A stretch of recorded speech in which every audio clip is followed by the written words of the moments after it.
ଯୁବ ନେତୃତ୍ୱ ମଣ୍ଡଳ ସଭାପତି ଜଣେ ସମାଜସେବୀ ସତ୍ୟଭୂଷଣ ସ୍ୱାଇଁ ମହୋଦୟଙ୍କୁ ଅନୁରୋଧ କରିବି ଆଜିର କୁଳମଣି ସେନାପତି ମହୋଦୟଙ୍କ ଏକାଦଶ ଉପଲକ୍ଷେ ସ୍ତୁତିଚାରଣ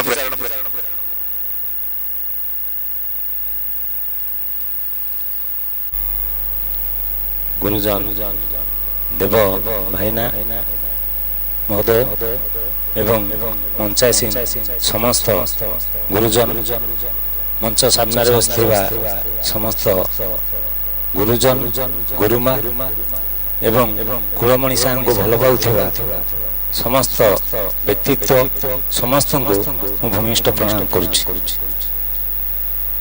प्रकृत रे 1/5/2026 दिनटी आम अंचल एक दुखद भरा समय थिला जे समय रे कुलमणि सार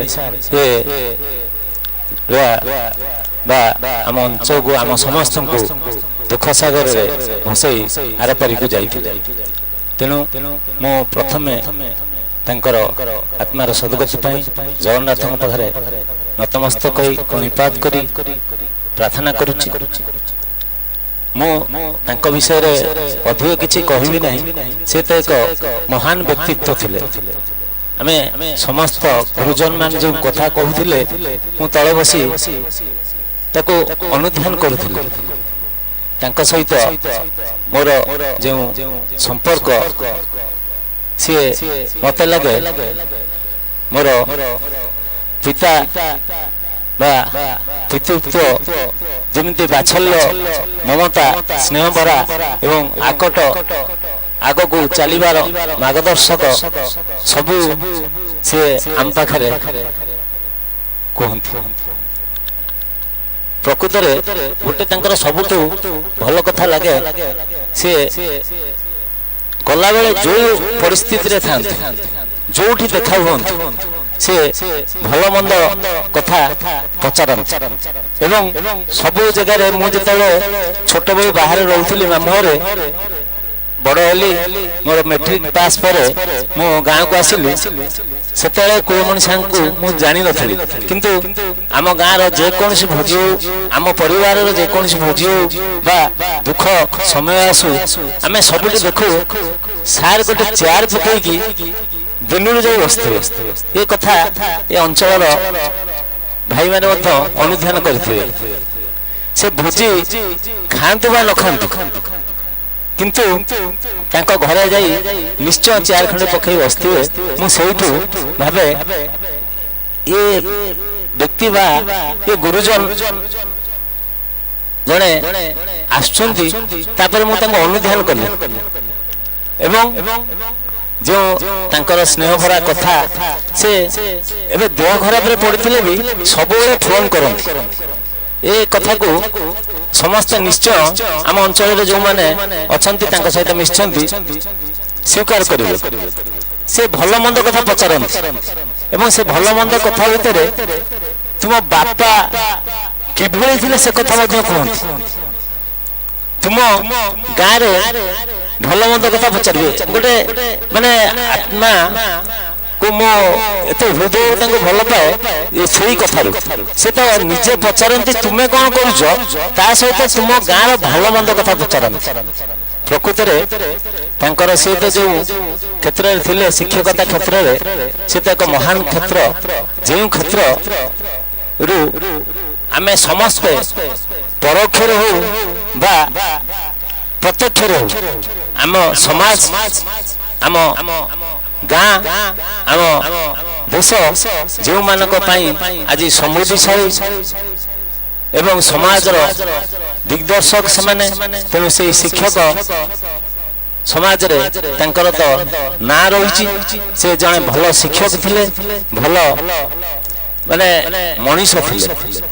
मोर मन अच्छी आम जिते मो राजनीति क्षेत्र में पशिली से गोटे कथा कहते छवि मत छवि बोली डाकती मत कहते तुम्हें जेकोसी परिस्थिति रे पड़ो ହାର ଜିତ ବା ଯାହା କର ତୁମେ କିନ୍ତୁ ସତ୍ୟ ଠାରୁ ଦୂରେଇ ଯିବନି। ତମର ଯଦି ପ୍ରକୃତରେ ଇଚ୍ଛା ଅଛି ସମାଜ ପାଇଁ କିଛି କରିବାକୁ, ତାହେଲେ ତୁମେ ନିଶ୍ଚୟ ତାକୁ ଯେତେ କଷ୍ଟ ଆସିଲେ ବି କରିବ। ସେ ଯୋଉ ତାଙ୍କର କଥା ଆଜି ମନେ ପଡୁଛି। ତାପରେ ତାଙ୍କର ଆଉ ଗୋଟେ ଭଲ କଥା ଥିଲା, ମୁଁ ତାଙ୍କୁ ବିଭିନ୍ନ ସାମାଜିକ କ୍ଷେତ୍ରରେ ଦେଖିଛି, ବିଭିନ୍ନ ସଭା ସମିତିରେ ଦେଖିଛି, ସେ ଛୋଟ ପିଲାମାନଙ୍କୁ ହିତବାଣୀ କହୁଥିଲେ।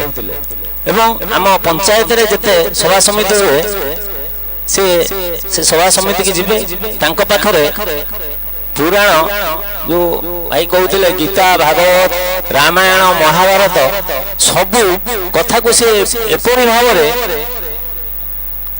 ପିଲାମାନଙ୍କର ବ୍ୟକ୍ତିତ୍ୱ କେମିତି ବଢିବ ତାକୁ ଛୋଟ ଛୋଟ ଗପ ଆକାରରେ ପିଲାମାନଙ୍କୁ ବୁଝାନ୍ତି। ମୋର ଆଜି ମନେ ପଡୁଛି ପ୍ରତ୍ୟେକ ଅଗଷ୍ଟ 15 ଆଉ ଜାନୁଆରୀ 26 ଏଠି ମୋର ବନ୍ଧୁ ବି ପୂର୍ବତନ ନୋମିନି ଅଛନ୍ତି, ସେ ବି ଅନୁମାନ ବହୁ ସମୟ ଏ କଥାରେ ସହମତ ହେବେ।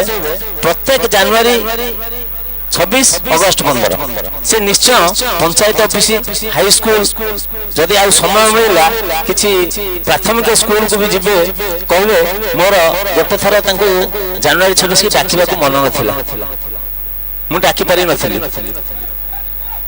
ସେ ପହଞ୍ଚିଲା ବେଳକୁ ସଭାଟି ସରିଯାଇଛି। ସାର୍ ଯୋଉଭଳି ଭାବରେ ମତେ ବୁଝେଇଲେ, ମୋର ସେ କଥା ବି ଆଜି ମନେ ପଡୁଛି। ତାପର ଠାରୁ ମୁଁ କେବେ ବି ଭୁଲ କରେନି ତାଙ୍କୁ ନ ଡାକିବା ପାଇଁ। ତ ବହୁତ ସମୟ ହୋଇଗଲାଣି, ମୁଁ ଆଉ ଅଧିକ କିଛି କହିବି ନାହିଁ।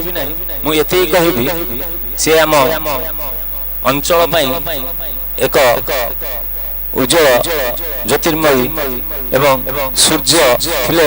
ତାଙ୍କରି ଆଲୋକରେ ଆମେ ସମସ୍ତେ ଆଲୋକିତ ହେଉଥିଲେ। ଏବଂ ମୁଁ ତ ମୋର ନିଜ କଥା କହିବି, ତାଙ୍କଠାରୁ ମୁଁ ବହୁତ ପରାମର୍ଶ ନେଇଛି।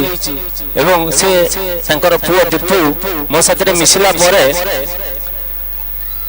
ମୁଁ ତାଙ୍କ ଘରକୁ ଆସେ ବା ନ ଆସେ, ସେ ଫୋନ କରିବେ ଦୀପୁ ମାଧ୍ୟମରେ, ନହେଲେ ନାହିଁ ଯେମିତି ହେଲେ ମୋ ଫୋନରେ ଫୋନ କରିବେ। ନାଇଁ ତ ଆମ ଗାଁର ସଜନୀ ଗୁରୁମା ଥରେ ଥରେ ତାଙ୍କୁ କଣ କହିଥିବେ, ସଜନୀ ଗୁରୁମା ଯାଇ ଆମ ଘରେ ପହଞ୍ଚିବେ, କହିବେ ସାର୍ ତତେ ଖୋଜୁଛନ୍ତି, ତୁ ଯାଉନୁ। ମୁଁ ଦୁଃଖ ପ୍ରକାଶ କରେ, ପ୍ରକୃତରେ କାର୍ଯ୍ୟ ବ୍ୟସ୍ତତା ଭିତରେ ଯାଇପାରୁନି। ମୁଁ କିଛି ସମୟ ବାହାର କରି ତାଙ୍କ ପାଖକୁ ଆସେ। ଆସି ବସିଲା ପରେ ସେ ତାଙ୍କର ଯୋଉ ସମାଜ ପ୍ରତି ଯୋଉ କର୍ତ୍ତବ୍ୟ ନିଷ୍ଠା କଥା କୁହନ୍ତି, ଯୋଉ ସତ୍ୟ ବାଟରେ ଚାଲିବାର ମାର୍ଗଦର୍ଶନ ଦିଅନ୍ତି, ସେ କଥାରୁ ଆମେ ତାଙ୍କ ପାଖରୁ ଉଠିକି ଯିବା ପାଇଁ ଇଚ୍ଛା ହୁଏନି। ତାଙ୍କର ଶେଷ ଦିନ ଯୋଉ ଦିନ ଥିଲା, ସେଦିନ ମୁଁ ଟିକେ ଦୁଃଖ ପ୍ରକାଶ କଲି। ମୁଁ ପହଞ୍ଚି ପାରିଲିନି ତାଙ୍କ ଶେଷ ଦର୍ଶନ ପାଇଁ, କାରଣ ମୁଁ ରାତି 1ରେ ସେଦିନ ମେଡିକାଲରୁ ଆସିଥିଲି। ଘରକୁ ମୋର ଫୋନଟି ଘରେ ସାଇଲେଣ୍ଟ କରି ରଖିଦେଇଥିଲେ, ସେ ଫୋନ ଦୀପୁ କରିପାରିଲାନି। ତା ପରଦିନ ଭୋରୁ ଭୋରୁ ମୁଁ ଜାଣି ଆସି ପହଞ୍ଚିଲି। ଯାହା ହଉ ସାରଙ୍କର ଯେଉଁ ଆମ ସମସ୍ତଙ୍କ ପ୍ରତି କର୍ତ୍ତବ୍ୟ, ସମାଜ ପ୍ରତି କର୍ତ୍ତବ୍ୟ,